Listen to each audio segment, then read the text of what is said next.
let's go to number 27, another band that I know you love, the Pet Shop Boys. It's a Sin. Yeah. What are your thoughts on this one? Well, it's a great song. I mean, an important message. They were talking for the LGBTQ community all the way back then, and I'm a big fan.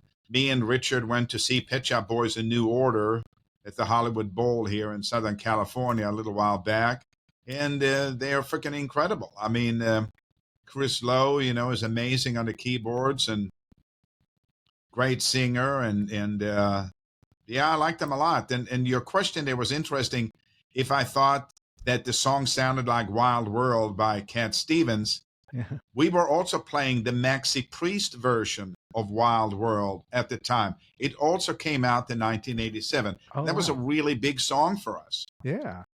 So I don't know that I mean, I can hear it. I don't know if I think it's that reminiscent of it. It's a lot faster than Wild World was more like a reggae beat or more like a down tempo beat. Yeah, this DJ just went overboard and just like, you guys are stealing. Like he tried to brand this as a single, and the band ended up suing him because like you're, for a defamation suit. You're like slandering. Oh, really? I didn't know that. Yeah. So anyway, and Pet Shop Boys won, and they donated it to a charity. But it was crazy, literally. But yeah, that's. I don't know. Some DJs just go a little bit overboard with their their enthusiasm of creating remixes. I don't think that Pet Shop Boys plagiarized, and I think that the Cat Stevens song. That's right. The Maxi Priest was a cover of that. I don't think that they did it. Maybe no. I don't think so. I don't agree with that, DJ.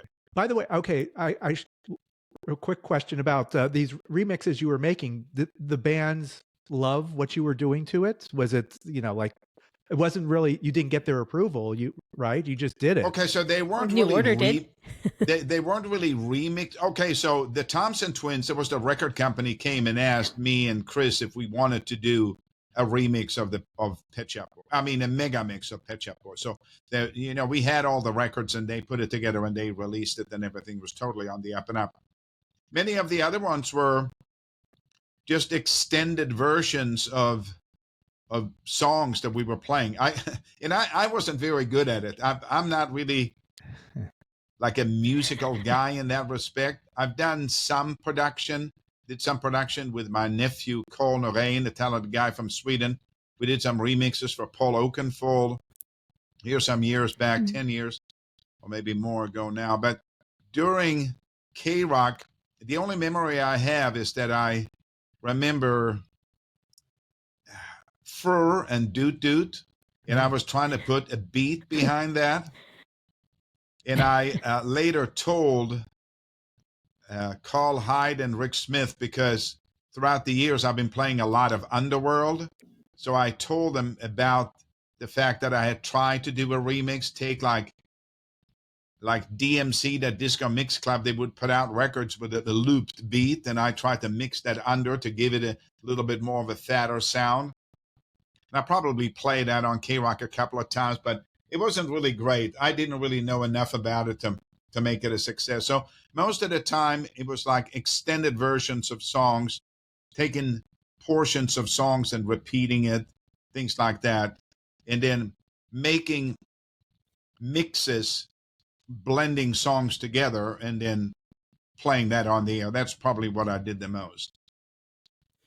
And no issues, Dave, you had asked, no issues with the labels. They were supportive, even when because they liked the fact that we played the songs. That's what they liked. Yeah. All they wanted was the airplay. Yeah. Any type of exposure is good exposure.